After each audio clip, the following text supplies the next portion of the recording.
Bismillahirrahmanirrahim. Alhamdulillah wassalatu wassalamu ala Rasulillah wa ala alihi wa ashabihi wa man tabi'ahum bi ihsanin ila yaumiddin. Wa ba'd. Alhamdulillah, kita lanjutkan pembacaan kitab Syarah Manhajil Haq Manzumah fil Aqidati wal Akhlaq karya Syekh Abdul Razak Al-Badr hafizahullah taala.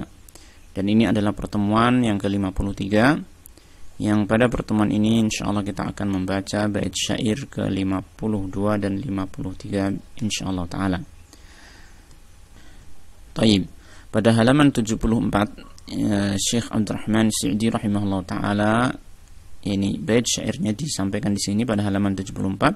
Syekh Abdurrahman Sa'di rahimahullah taala berkata, faqad akhbara al-mukhtaru yawman li sahbihi bi anna katsira adh-dhikri fi as-sabiqi mufridu.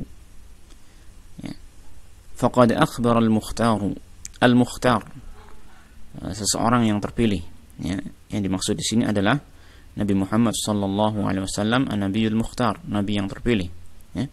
Dia telah memberikan kabar kepada pada suatu hari yauman kepada para sahabat beliau radhiyallahu anhum bi anna katsira dzikri fi as-sabiqi mufridu, bahwasanya orang yang banyak berzikir kepada Allah taala fi as-sabiqi dalam perlombaan, perlombaan amalan-amalan akhirat, berlomba-lomba dalam amalan kebaikan, ya, mufridu, dia adalah orang yang juara, yang mengalahkan yang lain. Nah, dalam bait syair ke-52 ini Syekh Abdurrahman As-Sa'di rahimahullah taala masih menerangkan kepada kita tentang di antara banyaknya faedah-faedah zikir kepada Allah Subhanahu wa taala. Maka Syekh Abdul Razak Al-Badr hafizahullah taala mengatakan, وَهَذِهِ فَائِدَةٌ عَظِيمَةٌ مِنْ فَوَائِدِ الذِّكْرِ, dan ini juga faedah yang sangat besar di antara faedah-faedah zikir, yaitu anna Nabiyya alaihi salatu wassalamu adda adh-dhakirina bi'annahum as-sabiquna fi midmari at-tanafusi fi naili mardatillahi jalla wa ala wa thawabihi,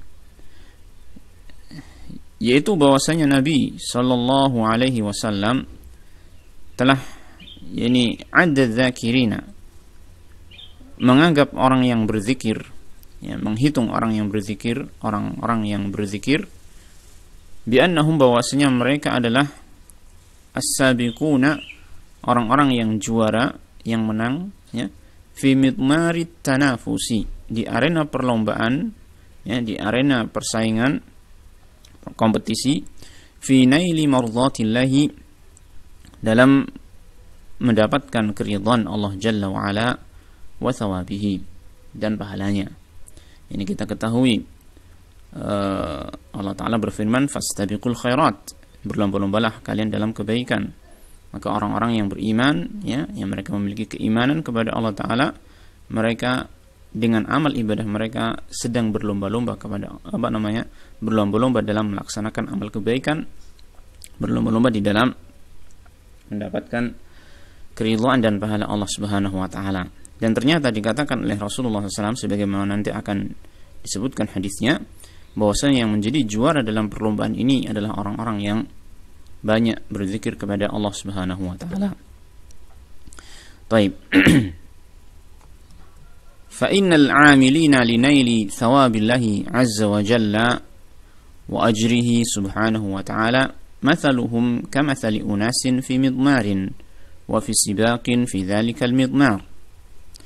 Karena sesungguhnya orang-orang yang melakukan amalan untuk meraih pahala Allah Azza wa Jalla, dan pahalanya, balasannya Allah Subhanahu wa taala, perumpamaan mereka adalah sebagaimana orang-orang yang berada di dalam arena perlombaan. Midmar adalah arena perlombaan.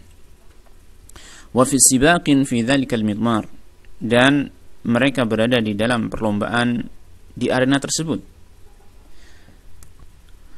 Wa mathalu dzakirina fi hadza kasabiqi fi midmar as-sibaqi wal mutaqaddimi 'ala al-ashabi war rifaqi, dan perumpamaan orang-orang yang berzikir di dalam hal ini kasabiqi, sebagaimana orang yang mendahului, yaitu yang menjadi juara, fi midmaris sibaq, di arena perlombaan ini. Wal mutaqaddimi 'alal ashabi wa rifaq. Ya, ini wawunya ataf kepada as-sabiqi, kas-sabiqi wa kal mutaqaddimi 'alal ashabi wa rifaq. Itu mereka, itu orang-orang yang berzikir kepada Allah Ta'ala. Perumpamaan mereka adalah seperti orang yang al-mutaqaddimi 'alal ashab, yang telah mendahului para sahabat-sahabat dan teman-teman mereka dalam perlombaan tersebut. Yaitu mereka orang-orang yang banyak berzikir kepada Allah Ta'ala adalah orang-orang yang menjadi juara, ya, yang mengalahkan orang-orang yang lain di dalam perlombaan melakukan amalan kebaikan ini.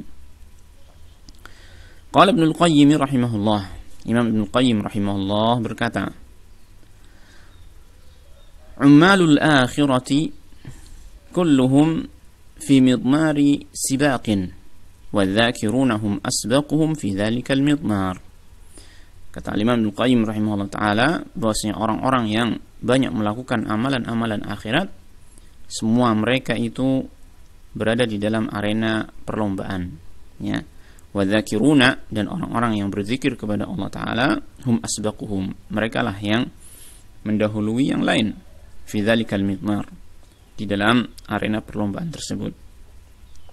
Nah, kemudian Syekh Abdul Razak hafizallahu taala menyampaikan dalil akan hal ini dengan mengatakan, yadullu lihadza ma jaa fi sahih Muslim min hadits Abi Hurairah anna an-nabiy alaihi salatu wassalam qala sabaqa al-mufarriduna qalu wa ma al-mufarriduna ya Rasulullah qala الذاكرون الله كثيرا والذاكرات.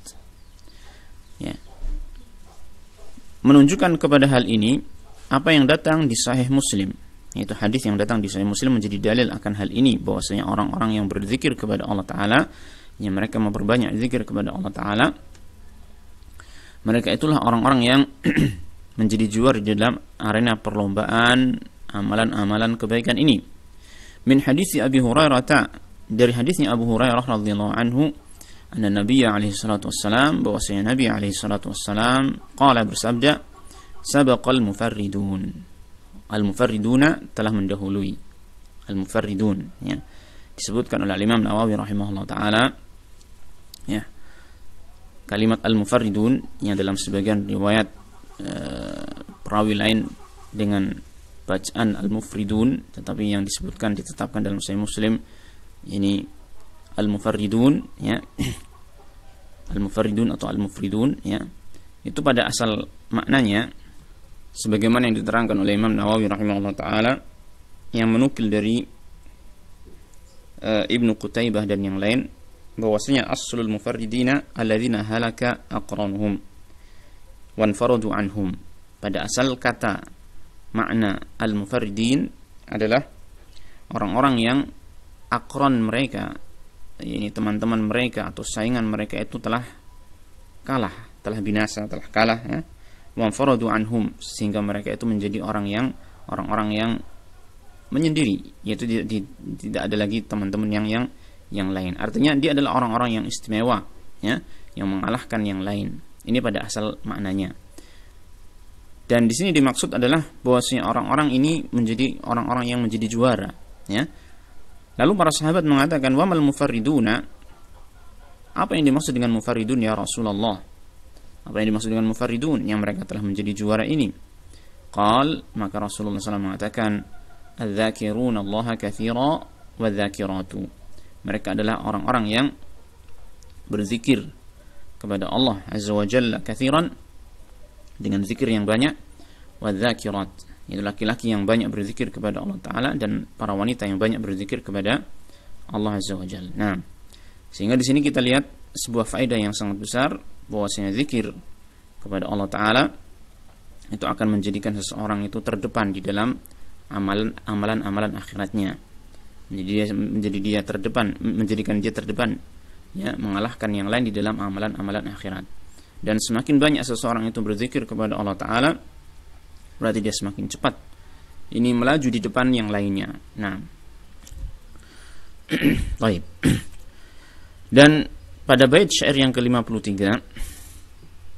Syekh Abdurrahman As-Sa'idi rahimahullah ta'ala masih menyampaikan tentang faedah-faedah zikir. Beliau mengatakan, wa wassa Mu'adzan yasta'inu ilahahu ala dzikrihi wasyukri bil husni ya'budu. Dan wassa, yaitu Nabi sallallahu alaihi wasallam memberikan wasiat Mu'adzan kepada Mu'adz, yaitu Mu'adz bin Jabal, yasta'inu ilahahu, agar meminta pertolongan kepada ilahnya, yaitu Allah Subhanahu wa taala, ala dzikrihi, untuk berzikir kepadanya, yaitu maksudnya agar Mu'adz bisa berzikir kepada Allah, wasyukri, untuk bisa bersyukur kepada Allah, bil husni ya'budu, dan untuk beribadah dengan baik kepada Allah Subhanahu wa taala, ya. Kata Syekh Abdul Razak hafizallahu taala, wa min fawaidi dzikri anna an-nabiy alaihi salatu wassalamu wassa hibbahu Mu'adz bin Jabal radhiyallahu anhu. Di antara faedah-faedah zikir bahwasanya Nabi Muhammad sallallahu alaihi wasallam memberikan wasiat kepada hibbahu, orang yang dia cintai. Jadi hibbahu maknanya orang yang dia cintai, ya, sesuatu yang dia cintai, yaitu Mu'adz bin Jabal, yaitu Mu'adz bin Jabal radhiyallahu anhu, ayas'ala ilahahu wa ayatluba minhu subhanahu wa ta'ala al-auna 'ala dzikri wasyukri wa husnil ibadati. Itu agar Mu'adz bin Jabal meminta kepada ilahnya, yaitu Allah Subhanahu wa taala, sesembahan kita semua, wa ayatluba minhu, dan agar meminta darinya Subhanahu wa taala al-auna, pertolongan, ala dzikri, untuk berzikir, wa syukri, bersyukur, wa husnil ibadati, dan ibadah yang baik kepada Allah Subhanahu wa taala. Nah, ini adalah suatu perkara yang sangat penting untuk kita fahami, bahwa amal perbuatan yang kita lakukan, amal kebaikan, ya, ibadah kita semuanya itu tidak akan bisa kita lakukan kecuali dengan taufik dari Allah Ta'ala. Maka sangat perlu, ya, sangat penting kita semua untuk memohon pertolongan dan taufik kepada Allah Ta'ala agar kita bisa melaksanakan amal-amal ibadah tersebut, ya. Oleh karenanya ini di antara rahasia Allah Ta'ala menggandengkan antara isti'anah dan ibadah dalam surat Al-Fatihah, iyyaka na'budu wa iyyaka nasta'in, hanya kepada Engkau ya Allah kami beribadah, dan hanya kepada Engkau ya Allah kami memohon pertolongan. Karena hakikatnya kita beribadah kepada Allah Ta'ala itu tidak bisa terwujud kecuali dengan pertolongan Allah Subhanahu wa taala. Dan di sini demikian, ya, Rasulullah SAW memberikan wasiat kepada Mu'adz bin Jabal untuk meminta pertolongan kepada Allah Ta'ala agar bisa berzikir, ya, bersyukur dan beribadah dengan baik kepada Allah Subhanahu wa taala.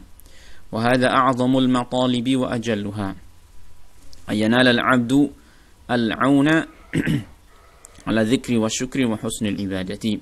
Dan ini merupakan tuntutan ataupun pencarian yang paling besar, paling agung, paling mulia dari seorang hamba, ya, yaitu ayanala al-'abdu al-'auna, yaitu agar seorang hamba itu mendapatkan pertolongan itu dari Allah Ta'ala, ala dzikri wa syukri, untuk berzikir, bersyukur dan beribadah dengan baik kepada Allah Subhanahu wa taala. Thabata fi sunani Abi Dawud wa musnad al-Imam Ahmad anna an-nabiy sallallahu alaihi wasallam qala ya Mu'adz wallahi inni la uhibbuka, wallahi inni la uhibbuka. Disebutkan di dalam Sunan Abu Dawud, ya, telah sahih, telah tetap di dalam Sunan Abu Dawud dan juga Musnad Imam Ahmad rahimahullah, anna Nabi sallallahu alaihi wasallam, bahwasanya Nabi sallallahu alaihi wasallam bersabda kepada Mu'adz, ya Mu'adz, wahai Mu'adz, wallahi inni la uhibbuk, demi Allah aku mencintaimu, wallahi inni la uhibbuk, demi Allah aku mencintaimu, ya. Faqal usika ya Mu'adz la tad'anna fi duburi kulli salatin taqul Allahumma a'inni ala dzikrika wa syukrika wa husni ibadatika. Maka Nabi sallallahu alaihi wasallam setelah menyampaikan tentang kecintaan beliau kepada Mu'adz, ya, yang ini tentu saja akan mendorong seseorang untuk memperhatikan, ya, ini apa yang akan beliau ucapkan, ya, wasiat yang akan beliau sampaikan. Maka Nabi sallallahu alaihi wasallam mengatakan, usika ya Mu'adz, aku memberikan wasiat kepadamu wahai Mu'adz, la tada'anna, janganlah engkau tinggalkan, fi duburi kulli salatin, di akhir setiap salat, taqul, engkau mengatakan, ini sebuah doa, Allahumma a'inni ala dzikrik wa syukrik wa husni ibadatik. Ya Allah, a'inni, tolonglah aku untuk berzikir kepadamu, untuk bersyukur kepadamu, dan untuk ini beribadah kepadamu dengan baik, ya. Ini sebuah doa yang sangat agung yang diwasiatkan kepada Nabi Muhammad SAW di akhir setiap salat. Kalimat di akhir setiap salat di sini terdapat perbedaan di antara para ulama, apakah maknanya di akhir setelah salat itu maknanya adalah setelah salam ataukah sebelum salam. Maka ada sebuah penjelasan yang cukup bagus dari Syekh Muhammad bin Shalih Al-Utsaimin rahimahullah taala, bahwasanya doa-doa yang disebutkan dalam hadis bahwasanya itu disebutkan di akhir salat, maka maksudnya adalah sebelum salam. Karena waktu untuk berdoa yang tepat adalah sebelum salam, ya. Sebelum salam merupakan waktu yang tepat untuk berdoa, di mana sebelum itu kita memuji kepada Allah Ta'ala, kemudian bersalawat kepada Allah Ta'ala, dan itulah waktu yang tepat untuk berdoa kepada Allah Subhanahu Wa Ta'ala. Adapun kalimat-kalimat hadis-hadis yang menyebutkan dubur kulis salat, yang isinya adalah azkar, yaitu zikir-zikir kepada Allah Ta'ala yang tidak mengandung makna secara langsung, dia adalah permintaan, bukan permintaan kepada Allah Ta'ala, bukan sebuah doa permintaan kepada Allah Ta'ala, maka dubur kulis salat maksudnya adalah zikir-zikir, ya, yang dibaca setelah salam, zikir-zikir yang dibaca setelah salam. Jadi di sini kalimat dubur kulis salat dalam hadis bisa mengandung makna sebelum salam, bisa mengandung makna setelah salam. Kalau yang dimaksud itu adalah doa permintaan seperti di sini, maka ya dimaknai dia adalah sebelum salam. Adapun kalau zikir-zikir seperti misalnya yang berzikir subhanallah, alhamdulillah, la ilaha illallah yang 33 itu, maka itu adalah setelah salam. Nah, baik. Wa takhsisu hadhihi thalathi bizikri dalilun ala annaha afdalu ma yatlubul abdu minallahil auna alaihi. Dan dikhususkannya tiga hal ini untuk disebutkan, ya, takhsisu hadhihi thalathi bizikri, dikhususkan penyebutan tiga hal ini, dalilun, merupakan dalil, ala annaha afdalu ma yatlubul abdu minallahil auna alaihi, dalil bahwasanya tiga hal tersebut merupakan perkara yang paling utama yang seorang hamba itu meminta pertolongan dari Allah atasnya. Jadi dalam kehidupan kita sering meminta kepada Allah Ta'ala, ya, meminta macam-macam kepada Allah Ta'ala kebutuhan kita, ya kan? Maka harus kita ketahui bahwasanya perkara yang sangat penting untuk kita minta kepada Allah Ta'ala adalah pertolongan dari Allah Ta'ala untuk melaksanakan ibadah kepada Allah Ta'ala, pertolongan dari Allah Ta'ala untuk bersyukur kepada Allah, dan pertolongan dari Allah Ta'ala untuk kita bisa berzikir kepada Allah Ta'ala. Ini merupakan permintaan yang paling penting di antara sekian banyak permintaan, yang intinya ya ini apa? Secara ringkas dia adalah permohonan kita kepada Allah Ta'ala akan hidayah taufiknya untuk kita bisa melaksanakan kebaikan-kebaikan. Oleh karena itu para ulama rahimahullah ta'ala menyebutkan bahwasanya kalimat di dalam surat Al-Fatihah, ihdinas siratal mustaqim, maka ini adalah doa yang paling agung, yang paling sangat dibutuhkan oleh seorang hamba, ya, untuk mengucapkan doa tersebut. Karena ini adalah perkara yang sangat penting dimintakan dari Allah Subhanahu wa ta'ala, yaitu pertolongan Allah Ta'ala, taufiknya Allah Ta'ala untuk kita bisa melaksanakan ibadah kepada Allah, yang itu merupakan tujuan hidup kita. Nah, ma'asyiral ikhwah azanillahu iyyakum, kita cukupkan pembacaan kita pada syarah bait syair yang ke-53, dan kita tuliskan setelah ini yaitu sedikit faedah ataupun kesimpulan dari yang telah kita baca ini.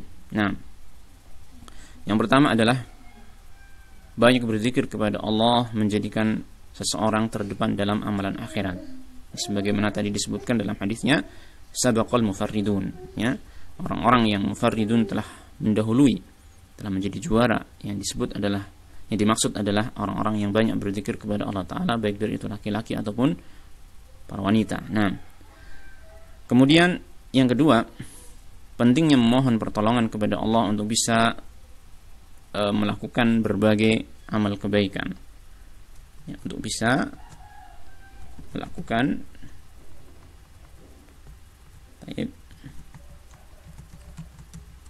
berbagai amal kebaikan, ya. Dan ini pada hakikatnya sama dengan kalimat ihdinas siratal mustaqim sebagaimana tadi kita terangkan.